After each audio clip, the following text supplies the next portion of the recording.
क्या हाल है दोस्तों, कैसे हैं? मैं हूं बिलाल और हम सीख रहे Node.js।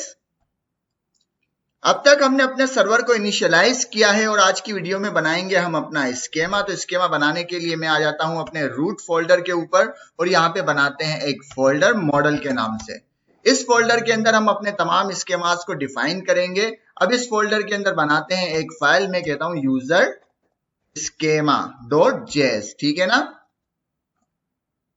ये फाइल हमने बना दी। इस फाइल के अंदर हम अपना स्केमा डिफाइन करेंगे यूजर का। इसका काम खत्म, इसको यहां से हटा देते हैं। अब सबसे पहले हम डेफिनेशन को रीड करते हैं कि भाई स्केमा कहते किसको है। स्केमा होता है एक टेम्पलेट जिसके अंदर हम अपनी डेफिनेशन बता देते हैं कि हमारे यूजर की ये डेफिनेशन होगी। क्या डेफिनेशन होगी? लाइक इसके अंदर नेम की प्रॉपर्टी होगी जो कि रिक्वायर्ड होगी और उसकी टाइप स्ट्रिंग होगी।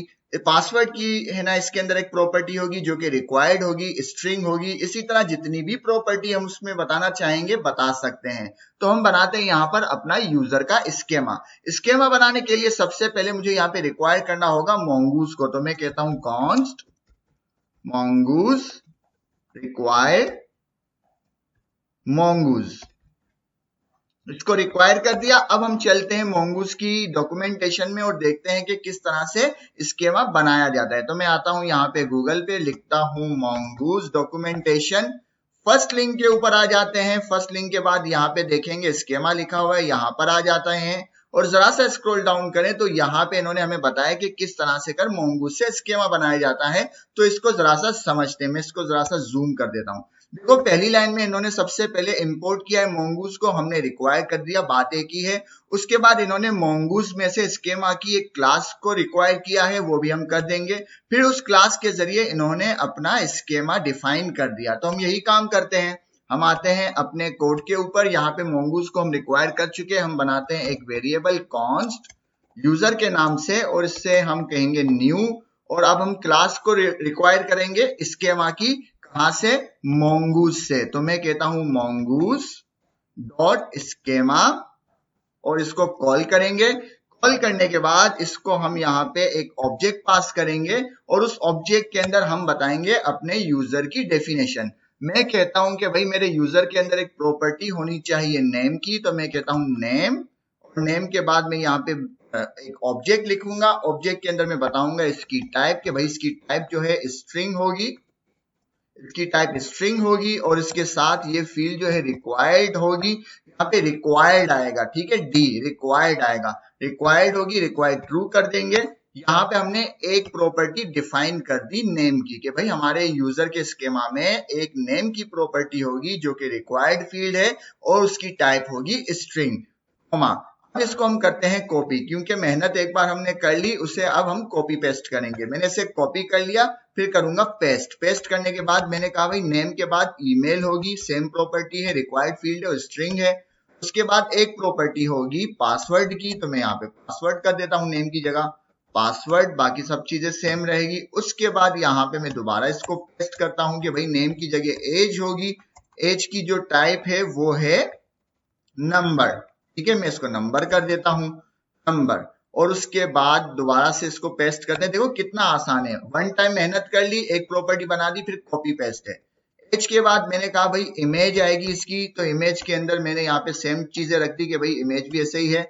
और बाकी मैंने आखिरी बार पेस्ट किया, मैंने यहाँ पे लिख दिया रोल, के यूजर का रोल क्या होगा, लाइक एडमिन होगा, यूजर होगा, अकाउंटेंट होगा, कुछ भी आप यहाँ पे रोल दे सकते हैं। और इसकी टाइप चाहे तो स्ट्रिंग कर दे, चाहे तो नंबर कर दे। मैं यहाँ पे नंबर कर देता हूँ क्योंकि मैं कोड के हिसाब से चलूंगा कि भाई 0 जो है वो एडमिन कहलाएगा, 1 जो है यूजर कहलाएगा, 2 जो है अकाउंटेंट कहलाएगा, कुछ भी, मतलब उसको आप एज्यूम कर सकते हैं अभी के लिए। तो रोल होगा नंबर, इमेज दे दी, एज दे दी, पासवर्ड दे दिया, ईमेल और नेम दे दिया। आप चाहें तो यहाँ पे मोबाइल और बाकी चीजें भी दे सकते हैं। कितना आसानी से हमने अपने यूजर का स्केमा बना दिया। आप चाहे इसको और ज्यादा एक्सटेंड कर सकते हैं और जहां जहां रिक्वायर्ड लिखा हुआ है वो फील्ड रिक्वायर्ड है, वो फील्ड देना जरूरी है। अगर आपको कोई फील्ड रिक्वायर्ड नहीं चाहिए तो आप वहां से इस रिक्वायर्ड को हटा सकते हैं, ठीक है। तो हमने उसको डॉक्यूमेंटेशन के मुताबिक अपना एक सिंपल सा स्केमा बना दिया। अब हम आते हैं डॉक्यूमेंटेशन के ऊपर दोबारा, कि भाई हमने ये काम कर दिया है, अब हम क्या करें? तो हम जरा सा स्क्रॉल डाउन करते हैं कि भाई अब हमें क्या करना है। वो कह रहा है कि अब आपको ये काम करना है कि मोंगूज में से मॉडल को कॉल करेंगे और मॉडल को कॉल करने के बाद आप इसको यहाँ पे बताएंगे कि भाई आपके कलेक्शन का नाम क्या होगा मोंगोडीबी के अंदर और वो कलेक्शन कौन से स्कीमा से बनाया जाएगा।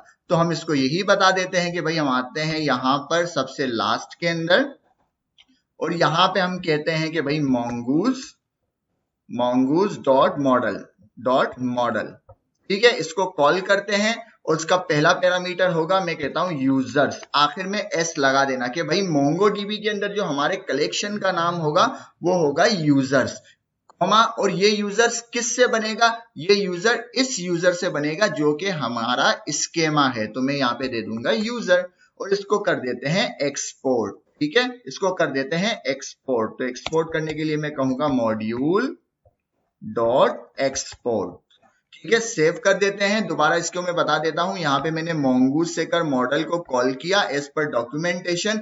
उसके बाद पहला पैरामीटर दिया कि हमारा कलेक्शन का नाम क्या होगा। ये कलेक्शन हमारे मोंगोडीबी के अंदर होगा कि हमारे मोंगोडीबी में इस नाम से कलेक्शन बनाना और ये कलेक्शन किससे बनेगा, कौन से स्कीमा से बनेगा, इस वाले यूजर स्कीमा से बनेगा। तो यहाँ पे मैंने उसको दे दिया कि भाई इस स्कीमा से बनेगा और ये इसकी डेफिनेशन इन्होंने बता दी, ठीक है। यहां तक काम हो गया। इसको भी सेव कर देते हैं। दोबारा डॉक्यूमेंटेशन में आते हैं। अब डॉक्यूमेंटेशन में आने के बाद यहाँ पे अगर हम आ जाएं टाइम स्टैम्प्स, अगर इसको मैं क्लिक करूं तो यहाँ पे एक बहुत मजेदार चीज है, तो इसको भी हम जरा सा देख लेते हैं। ये कह रहे हैं कि जब आप अपना स्कीमा बनाते हैं ना, स्कीमा की क्लास से कर, तो उस क्लास के अंदर पहला पैरामीटर जो है आप अपना स्कीमा की डेफिनेशन बता दें जो भी हमने दे दी, और दूसरे पैरामीटर में आप टाइम स्टैम्प को ट्रू कर दें। तो इसको मैंने कॉपी कर दिया और आते हैं अपने पैरामीटर के अंदर, दूसरे पैरामीटर के अंदर। अगर हम यहाँ पे देखें, ये रहा दूसरा पैरामीटर, मैं यहाँ पे लगाता हूं कॉमा और टाइम स्टैम्प दे देता हूं। अब इससे कर क्या होगा,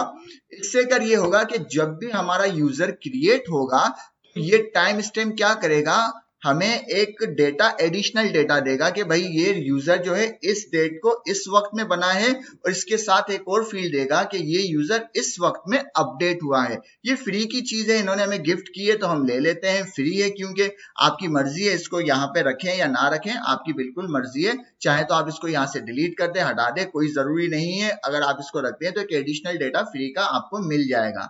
तो अभी के लिए इतना ही, क्योंकि हमारा पूरा स्कीमा बन चुका है एज पर डॉक्यूमेंटेशन, और इसमें ऐसी कोई चीज बाकी नहीं जो मैं समझता हूं कि आपको बतानी हो। तो अभी के लिए इतना ही। उम्मीद है वीडियो आपको पसंद आई होगी। पसंद आए तो लाइक करें, शेयर करें, सब्सक्राइब करें। मिलते हैं नेक्स्ट वीडियो में। अल्लाह हाफिज।